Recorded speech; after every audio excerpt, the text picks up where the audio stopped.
Hello and welcome to 98.2 on the Shant Chronica. This is All Things Unconsidered on the Hubbard channel, where the music gets you up and the knowledge issues get you down.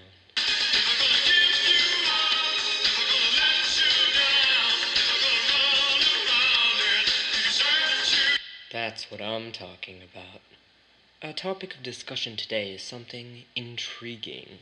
A revolutionary thought, if you don't mind me saying so. Yes, that's right. What we're examining today is a rebellion against a government. A dashingly handsome and devilishly clever young man who shares my name recently posed the following question to me in a letter from Southridge High. Is it justified for people to rebel against a government? This is quite the knowledge issue. We'll be looking at this from both the pro- and anti-revolution perspectives and applying it to a modern context. There's one thing to understand before we delve into the discussion. Revolution doesn't have to be guns blazing. Bollocks no! Revolution can be peaceful or violent, both of which will be addressed here. Those in favor of revolution usually argue that the reason to revolt is because the government wasn't meeting their needs. This justification is largely based in ethics and supported to some degree in all four ways of knowing. Emotionally, the people feel oppressed and hopeless and thus are led to believe that something is wrong. Language contributes to this as it spreads both nationalist spirit and information on the revolution.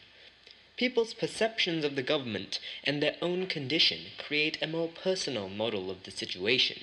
Using this information and philosophical arguments, people reason out the revolution. But what are these philosophical arguments? To find out, we turn to a modern example. The people of Egypt recently overthrew three-decade President Hosni Mubarak, who served in office with little say from the people. Egyptians were miffed by their inability to make their voices heard. They knew from the four ways of knowing that their government was wrong for them. So they rebelled on the philosophical principle of democracy, saying that a government's most basic goal is to do what the people say. Here to enlighten us on the philosophical basis of the revolution, and whether or not it was justified, we've called in Manuel Kant. Good afternoon, Manuel. Well, hi there, Nishant. Wonderful program you have here. Now, when you think of my work on ethics, you think deontology. But when it comes to government, I don't just say that everyone should self-govern. How the heck would we have any function in society with that?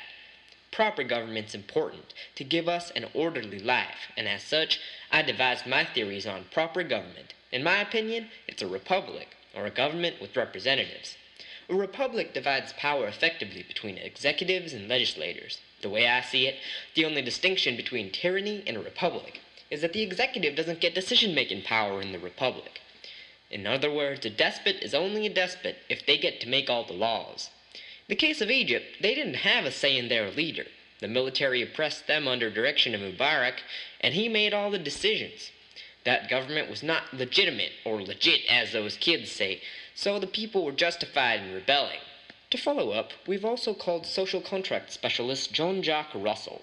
Jean-Jacques is conferencing with us via Skype in France. What can you add here, John? Well, I'll agree with Kant here on the matter of Egypt, but it seems important to note my beliefs on government power. This revolution was just only because the general will of the populace was to overthrow. But if there were a substantial number of people who didn't want the regime ousted, then it wouldn't have been ethical.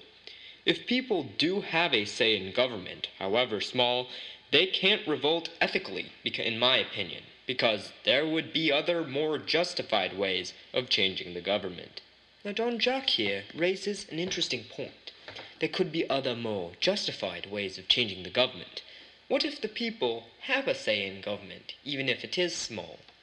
Taking a utilitarian perspective, a revolution is justified because it brings about a better change for all.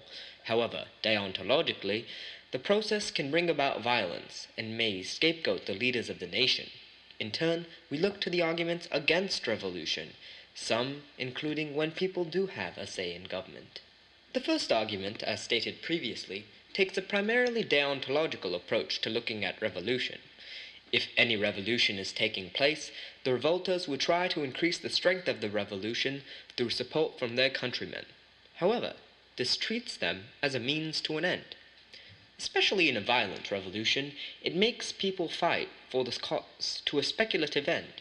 Let's look, for example, at the failed Iranian uprising in 2010.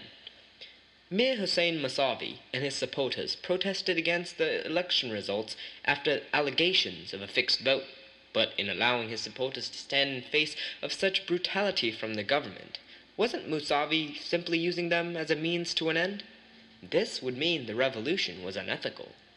Linking straight into that, the second argument looks at alternatives to revolution. If people have the ability to vote, or have an equal say in government as the leaders, then according to John Jack Russell's social contract, it's not ethical to revolt.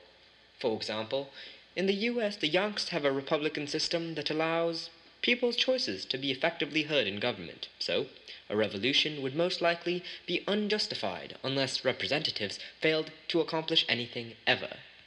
The final argument against revolution questions whether knowledge during a revolution is accurate. One of the ways of knowing, perception, is highly volatile and can persuade people in odd ways. Here to explain a historical perspective is a friend of mine, Eric Foner.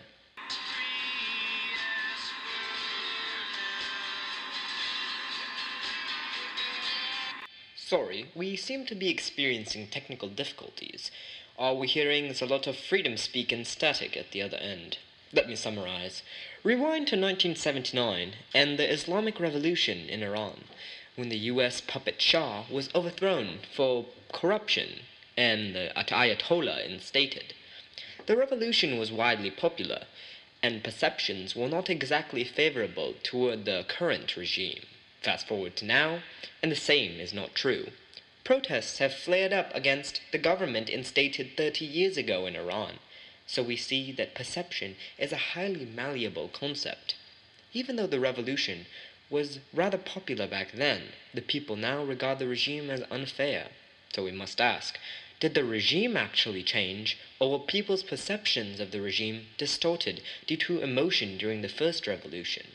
There's an overall picture, then, that we can glean on the issue of revolution. On the plus side, we can gain a more legitimate, responsible government and take away oppression.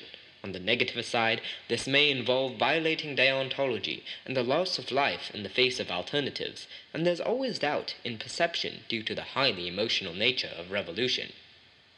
So in close, I ask all you listeners, who's in the right? Are people justified in rebelling, or is it not justified?